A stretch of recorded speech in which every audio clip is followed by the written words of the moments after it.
कुछ महीनों पहले एक तस्वीर आई थी कि नीतीश सबके हैं।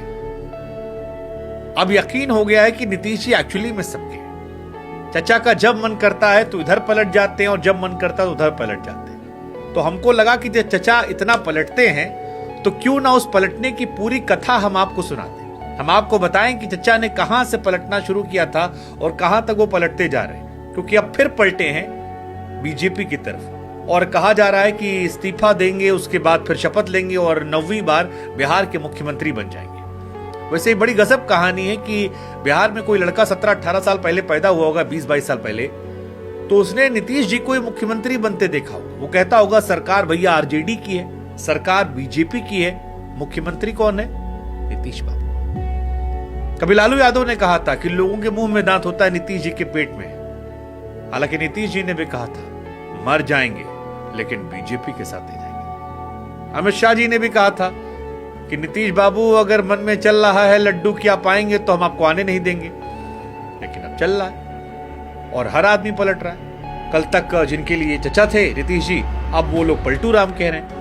लेकिन इस कहानी को हमें लगा क्योंकि बिहार की राजनीति बीते 20 सालों से नीतीश कुमार जी के इर्द गिर्द घूम रही है और अब जब नीतीश जी पलटी मार रहे हैं तो 1974 से लेकर 2024 तक नीतीश जी कैसे कैसे कहां कहां कब कितनी पलटी मारे, हमको लगा जरा हम साल 1974 था, छात्र राजनीति में नीतीश बाबू की एंट्री हुई थी। लालू यादव को अपना बड़ा भाई मानते थे, दोनों साथ में मिलकर शुरुआत किए, जेपी आंदोलन का हिस्सा रहे, कर्पूरी ठाकुर के दोनों अनुयायी रहे। 1985 में नीतीश कुमार पहली बार विधायक चुनकर आए और उसके बाद से जीवन में पलटकर देखने की नौबत नहीं आई, क्योंकि नीतीश कुमार आगे बढ़ते रहे, चलते रहे, छाते रहे और धमाल मचाते रहे। लेकिन पलटने की कहानी शुरू होती है 90 के दशक के बाद, क्योंकि 90 के दशक में लालू यादव नीतीश से पहले मुख्यमंत्री बन गए थे और यहीं से कहानी बदलने लगी। नीतीश जी थोड़े महत्वाकांक्षी थे। 1994 यानी 1994 में नीतीश बाबू को लगा कि यहां तो लालू यादव हैं तो अपनी दुकान कहीं और लगाते हैं और धीरे से उन्होंने जनता दल से निकलकर समता पार्टी का रुख कर लिया, जॉर्ज फर्नांडिस जी का। लालू नीतीश के बीच में विरोधाभास बढ़ गया।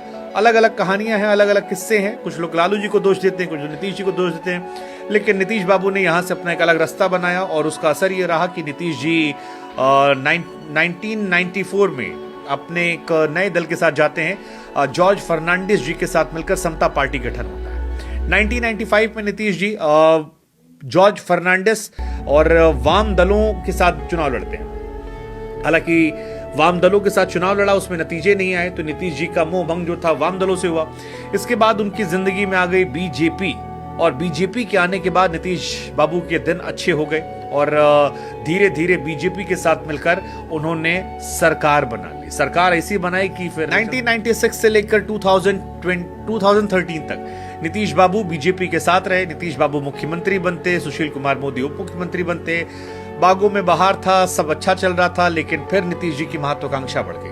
कहा जाता है कि बीजेपी का एक धड़ा ऐसा था जो चाहता था कि मोदी प्रधानमंत्री ना बने। नीतीश कुमार को लगा कि मुख्यमंत्री तो हम भी हैं, 2-3 बार के हैं जैसे मोदी हैं, तो मोदी हम में क्या अंतर है, हमको भी पीएम बनाओ। किसी को अंदेशा नहीं था कि मोदी इतने पॉपुलर हो जाएंगे, कहां से कहां पहुंच जाएंगे। और फिर 2013 में उन्होंने अपने आप को पीछे खींच लिया। हालांकि चुनाव के नतीजे जब निकले तो नीतीश कुमार जी के पैरों से जमीन खिसक गई थी और इसी का असर था कि जीतन राम मांझी जैसी गलती उन्होंने कर दी थी, जिसको लेकर बाद में पछताते रहे कि किसी को सीएम बनाया, वही सीएम उनके लिए सरदर्द बन गया। बाद में जीतन राम मांझी की पॉलिटिक्स एक्टिव हो गई। आज जीतन राम मांझी बिहार में किंग मेकर हैं, अपने आप को एक बड़े हीरो के तौर पर रख रहे हैं और उनका बनता भी है, क्योंकि जिस तरह से आज उनकी महत्वता बिहार में दिख रही है वो अपने आप में कमाल है। लेकिन 2014 के बाद उनकी शुरुआत 2015 में आरजेडी कांग्रेस साथ होती है, जिनके साथ जीवन भर लड़ाई लड़ी, उनके साथ वो जाते हैं, मिलकर सरकार बनाते हैं, बम्पर वोट जीतते हैं, सरकार बन जाती है।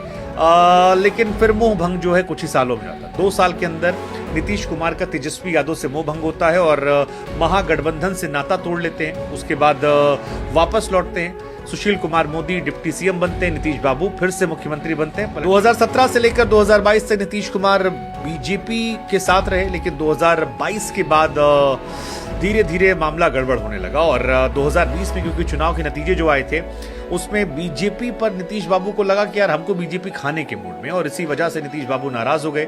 43 सीटें उनकी आई थी, 74 सीटें बीजेपी की आई थी। नीतीश बाबू सीएम तो थे लेकिन कमजोर सीएम थे और धीरे धीरे वो परेशान होने लगे। फिर दिल में आया कि पलट जाते हैं। पलट जाते हैं तो चले गए आरजेडी के पास। आरजेडी ने कहा ठीक है भैया तुम फिर सीएम बन जाओ। फिर एक बार सीएम बन गए और 2022 से लेकर अब तक वो एक बार फिर सीएम थे, 8वीं बार बने थे। तब बीजेपी गाली दे रही थी, आरजेडी फूल बरसा रही थी। आज आरजेडी गाली दे रही है, बीजेपी फूल बरसा रही है। कुल मिलाकर नीतीश बाबू के जीवन में जो हस्तरेखा है वो बड़ी जबरदस्त है और इसी का असर है कि नीतीश बाबू, जैसा हम कह रहे थे कि कहानी के किरदार बदलते हैं, मोहरे बदलते हैं, लेकिन वजीर जो है वो एक ही रहता है और उस वजीर का नाम है नीतीश कुमार। फिलहाल वो मुख्यमंत्री बनने एक बार फिर जा रहे हैं। 28 जनवरी को कहा जा रहा है कि पहले इस्तीफा होगा, इस्तीफा के बाद फिर शपथ ग्रहण होगा और नीतीश बाबू एक बार फिर से मुख्यमंत्री बन जाएंगे। सुशील मोदी उनके साथ चले आएंगे। लेकिन पॉलिटिक्स के इस दस्तूर को आप क्या बोलेंगे, क्योंकि ये बड़ा हैरान करने वाला मामला है। मतलब एक आदमी कैसे हर बार सीएम बन जाता है? तेरे साथ रहूंगा, दोनों बिल्कुल अलग अलग हो लेकिन मैं सीएम रहूंगा। तुमको भी मैं पसंद हूं, तुमको भी पसंद हूं। जब मेरा मन करेगा तुम्हारे साथ रहूंगा, जब मेरा मन करेगा उधर रहूंगा।